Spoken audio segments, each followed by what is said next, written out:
de cette soirée, c'est-à-dire le développement économique. Donc, Sherbrooke, évidemment, est une véritable ville étudiante. En effet, elle compte environ 10,3 étudiants universitaires pour 100 habitants.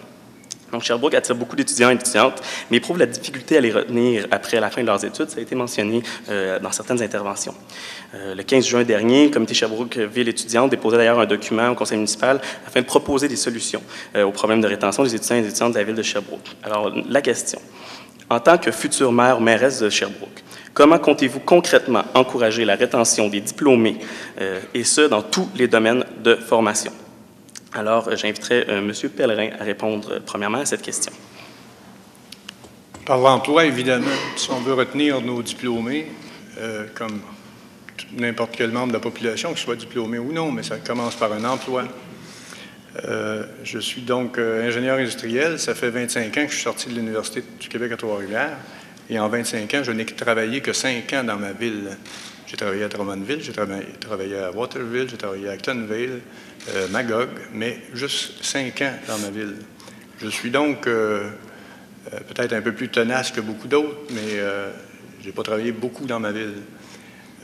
Vu que je suis ingénieur industriel, c'est l'industrie qui m'intéresse dans un premier temps. Ce que j'ai constaté, c'est que la politique industrielle de la ville de Sherbrooke, au niveau des industries, c'était de faire venir des centres d'appel. Dans mon livre à moi, un centre d'appel, ce n'est pas une industrie, c'est une entreprise de service. Une industrie, ça achète chez nous, ça fait travailler les gens chez nous et ça exporte partout dans le monde pour ramener de l'argent dans la communauté. Donc, si on veut garder nos diplômés chez nous, il faut leur donner un travail. C'est beau de faire des infrastructures sportives puis pour avoir du temps de glace, mais quand le parent n'a pas d'argent pour acheter des patins à ses enfants, je ne crois pas que ça va être quelque chose qui va être intéressant pour lui. Merci, M. Pellerin. Alors, j'inviterai M. Sévigny à répondre à cette question. Deux volets. D'abord, en poursuivant les efforts. Vous savez, depuis 8 ans, le comité Sherbrooke Ville étudiante mène des initiatives parfois modestes, mais qui donnent parfois certains résultats. Des projets de jumelage, par exemple. Plus récemment, au mois de février dernier, il y a eu un carrefour de l'engagement étudiant, donc de permettre de faire circuler l'information pour rendre disponibles des emplois. Et là-dessus, pour le reste, je suis d'accord avec M. Pellerin. Écoutez, le vecteur d'intégration et de rétention, c'est l'emploi.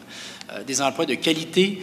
Et à cet égard-là, je pense qu'il faut appuyer, il faut outiller le bras économique de la ville de Sherbrooke, qui est IDES, Innovation et Développement économique Sherbrooke, et encore là, développer une culture de partenariat pour qu'on puisse travailler ensemble. Je pense que c'est fondamental. On en est au point où il faut que les acteurs, au-delà de faire des conférences, au-delà de faire des exercices à grand déploiement, il faut passer aux actes, il faut s'asseoir, travailler ensemble et développer des stratégies autant pour la prospection et l'implantation d'entreprises de spin-off, donc de miser sur l'entrepreneurship et miser sur ce qu'on fait de mieux, c'est-à-dire la recherche et de commercialiser un peu comme le fait le centre d'expertise. Donc, je pense qu'il y a une stratégie à cet égard-là à se donner parce que c'est par des emplois de qualité que les étudiants et les étudiantes vont rester à Sherbrooke. Merci beaucoup, M. Sévigny.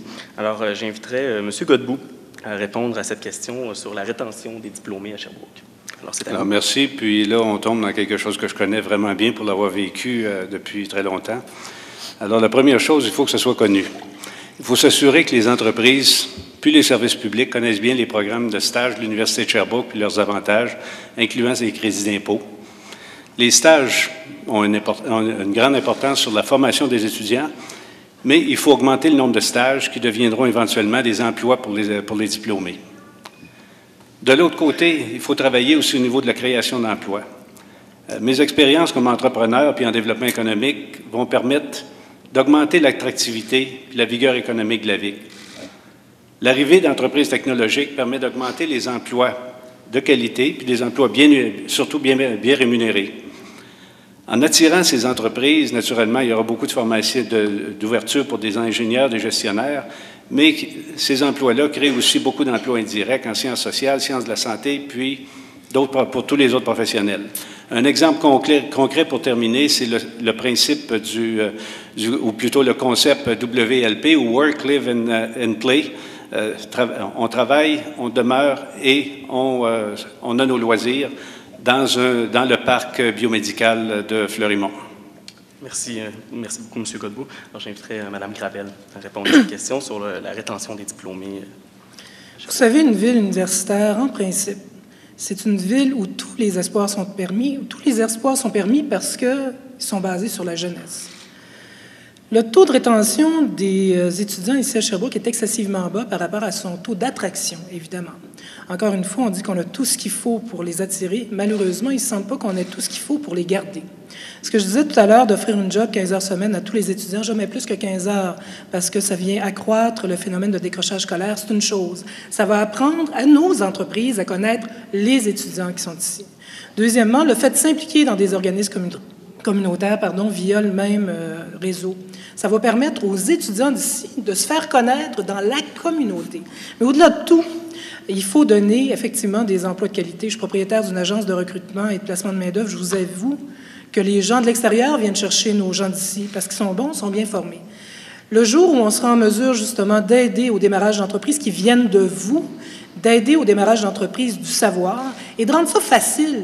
Le problème qu'on a ici, c'est que c'est compliqué. C'est la raison pour laquelle j'ai dit que je voulais faire la maison de l'innovation, et le mot le dit bien, donc regrouper sous un guichet unique la totalité des organismes d'aide au développement d'affaires et surtout qu'il y ait des gens qui soient constamment associés à ce maillage entrepreneur-savoir. Je suis désolée, mais les entreprises d'aujourd'hui vivent difficilement le fait de devoir se rendre sur la colline, et l'inverse est vrai. Merci beaucoup, Mme Gravel. Alors, j'inviterai M. Saboun à répondre à cette question sur la rétention des diplômés à l'Université de Sherbrooke. Merci beaucoup. J'ai omis tantôt de vous dire que je suis aussi président directeur général de l'organisme canadien pour le développement et l'intervention en Afrique. Ceci dit, moi, je suis toujours cohérent sur cette question. Sur d'autres plateaux, j'avais déjà répondu comme quoi que il n'y a pas d'autre solution. À mes yeux, à moi, c'est qu'il faut, c'est-à-dire que répertorier les créneaux dans lesquels l'université excelle, et d'attirer les industries correspondantes au niveau de la ville ici. Ce qui fait que dès que les étudiants terminent leurs études, il y a déjà une structure en place, et ça joue aussi sur la pérennité, parce que la ville va prendre le relais. Il va répertorier les créneaux dans lesquels l'université excelle, il va tout faire pour attirer ces industries localement ici. Donc, là, maintenant, dès que les étudiants terminent, ils ne peuvent pas aller ailleurs. Ils ont déjà une infrastructure dans laquelle ils ont étudié, ils ont l'expertise, ils ont développé l'expertise. Ils peuvent travailler localement chez nous. Alors, donc, je ne peux pas voir une autre formule. Si nous lançons un coup d'œil rétrospectif sur les entreprises qui ont passé ici à Sherbrooke, on peut compter des tonnes et des tonnes.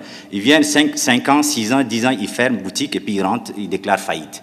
Bon, donc moi, ce que je proposerais, et je leur ai dit encore, la meilleure formule pour garder ces gens en place, c'est de le relier avec l'université, avec le créneau dans lequel l'université excelle. Merci beaucoup, M. Saboun.